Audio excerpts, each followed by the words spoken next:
la visite de quelqu'un qui est venu.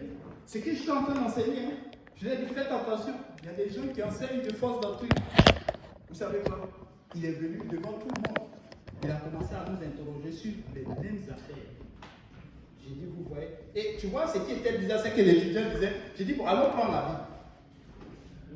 Et eux-mêmes disaient, oui, oui, prenons la Bible. Et on lit, et eux-mêmes lui disent, mais ça ne marche pas ton affaire. Parce que la Bible dit ça. Il dit non, que c'est faux. Que réellement il y a eu une situation entre, n'est-ce pas, le serpent et puis Ève dans le jardin d'Éden. C'est pourquoi ça, Caïn, lorsque Caïn vient au monde, il est différent des autres. On dit non. L'âme qui est, comment on appelle ça, l'étudiant lui dit, mais toi-même tu lis, chapitre 4, toi-même tu lis. On dit Adam connut Ève, il dit non. Et il poursuit.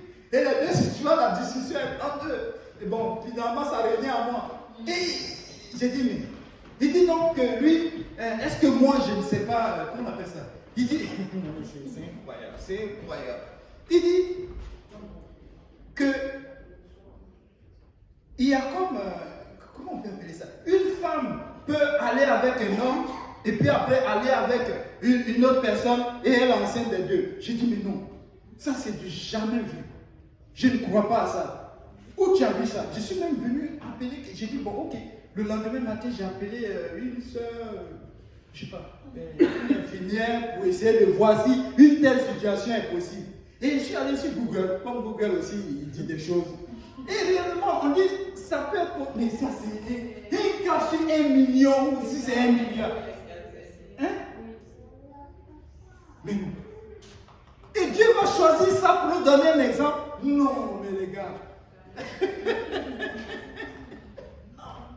Non.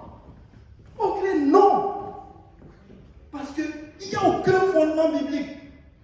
Dieu ne se sert pas d'une confusion pour préparer ses enfants au salut. Non.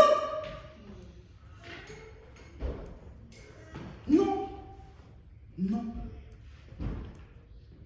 Non. Les faux docteurs, ils sont là pour te distraire. Croyant envoyer une révélation. Amen. Mais c'est faux. C'est toujours pour le contrôle. Vous savez pourquoi? Parce que tout ceci, l'ennemi est en train de préparer chacun de nous à porter une marque. Oui. Dans Apocalypse chapitre 13, verset 16. Je ne sais pas si quelqu'un peut le lire. À verset 17.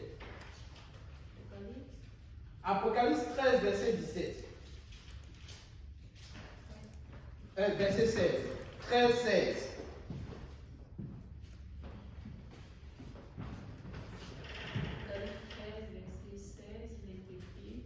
Et elle fit que tous, petits et grands, riches et pauvres, libres et esclaves, reçussent une marque sur leur main droite ou sur leur main. Oui. Il dit, et elle fit que tous, petits et grands, riches, pauvres, libres et esclaves, reçurent une marque sur leur main droite ou sur leur front. Sur leur main droite ou sur leur front. Vous voyez, identifier ces personnes pour les contrôler. Et au verset 17, il dit, et que personne ne put acheter ni vendre sans avoir la marque, le nom de la bête ou le nom de son nom. Donc, ces personnes se préparent à porter, n'est-ce pas, une marque. À porter une marque qui va les rendre distincts, qui vont être sous le contrôle de quelque chose qui n'ont pas pu, n'est-ce pas, s'en dégager depuis longtemps. Vous voyez, c'est que, quand tu lis la Bible nous dit que dans le livre, Dieu dit que ces livres de la loi, tu dois les lier, tu dois les garder quoi? Hein?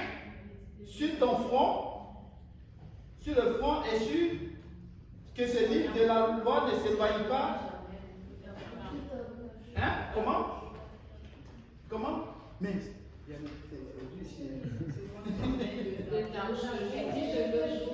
médite le jour et nuit. Amen. Vous avez vu en Israël, certaines personnes, n'est-ce pas, certaines communautés gardent, n'est-ce pas, une affaire, je ne sais pas si c'est la parole de Dieu, ils le gardent sur leur front, ils le gardent sur leurs mains, croyant accomplir la parole de Dieu. Là où Dieu dit qu'il va mettre, n'est-ce pas, sa parole. Là où Dieu dit qu'il va mettre son nom. Là où, n'est-ce pas, Dieu fait son choix. L'ennemi aussi fait son choix. Vous savez, quand Dieu dit que sa parole, cette parole ne s'éloigne pas de nos têtes, c'est une façon de méditer la parole. Cette parole, nous devons la garder. Vous savez, quand Jésus-Christ croise, n'est-ce pas, Nicodème, il dit, Jean chapitre 3, il dit, si tu ne changes pas, tu ne peux voir, quoi? Le royaume de Dieu.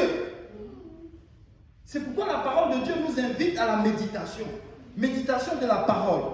Vous voyez, si tu ne médites pas la parole, tu seras surpris. Tu seras baladé dans tout vent de doctrine. Et l'ennemi, il est bon. Il est très bon dans ça. Il est vraiment très bon. Et il sait ce qu'il fait. Il a un plan, il a un agenda. Et il le suit. Tout est là pour nous distraire.